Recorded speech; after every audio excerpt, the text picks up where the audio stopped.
Nobody in the league caused it. One player did, Caitlin Clark. Just months ago, she was supposed to be the future. The marketing piece. The ratings boost. The rookie to build around slowly, carefully, safely. That was the plan. But Caitlin Clark doesn't operate slow. And that's where everything changed. While the league was consumed with CBA meetings, contract debates, and paperwork leaks, something bigger happened outside their control.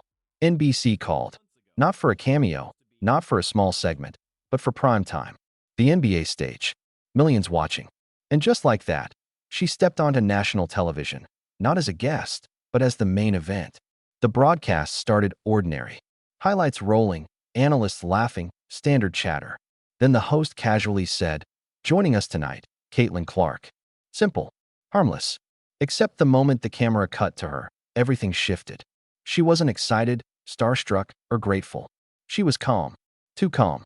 Like she'd been there 100 times, like the moment belonged to her.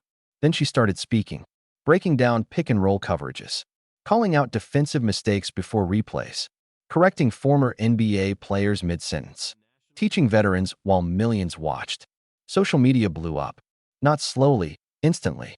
Clips went viral. Why is she this good on TV? People asked. She already sounds like an analyst.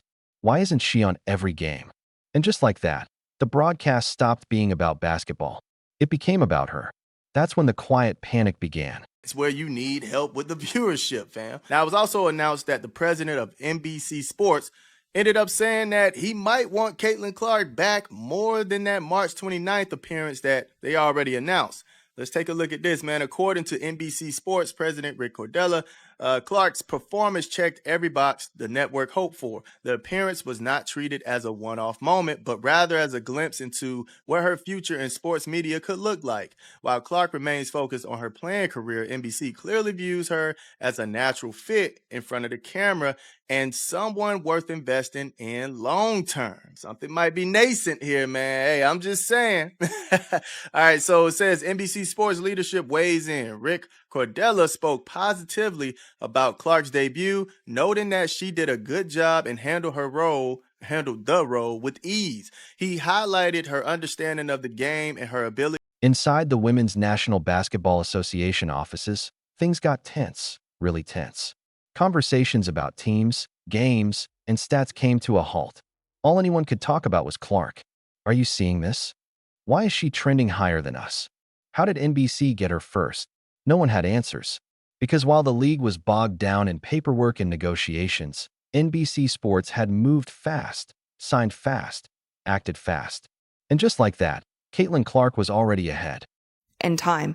They need to continue to keep these lines of communication open if all of them are in it to have a season and to get this CBA done. But I do think it's interesting that she's saying that the Players Association is getting ready for that. They want to have the resources so that the players have somewhere to go. And she kind of alluded to it there. So they're kind of preparing for it if they have to. And they're actually not the only place that is preparing for it. Unrivaled is also a place that is preparing for a strike, and we've heard it from other players. Like we've heard Natasha Cloud say, if there's a strike or there's a lockout in the WNBA, everybody can go and play in Unrivaled. Which brings me to my last point on Unrivaled. You know, I know a lot of people are kind of like hating about being a part of Unrivaled and also trying to negotiate the WNBA, but it's like, I want two things to both be successful.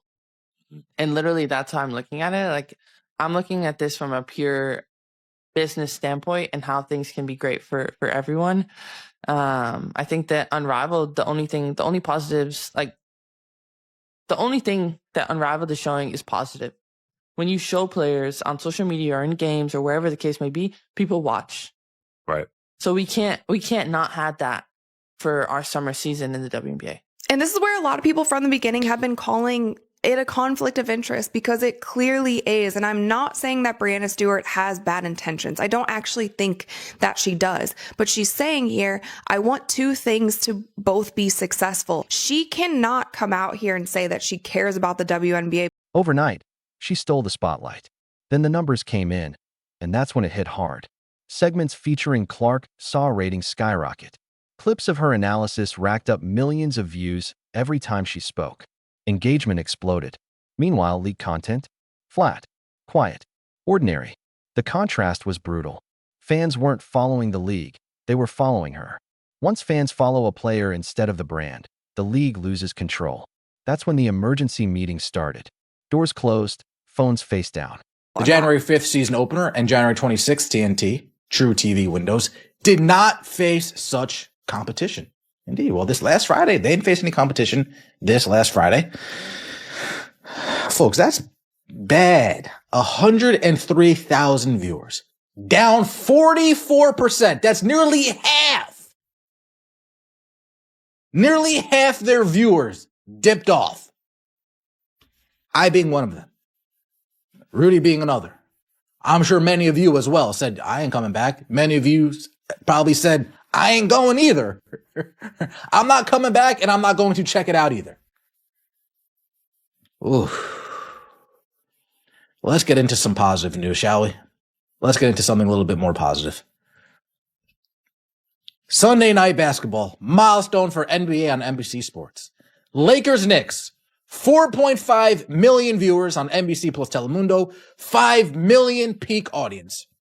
Most watched regular season Sunday night NBA game since 2002, excludes Christmas Day. Sunday night NBA games. Now, a Sunday night NBA, is that ABC included or the ABC games Saturday night games from back in the day?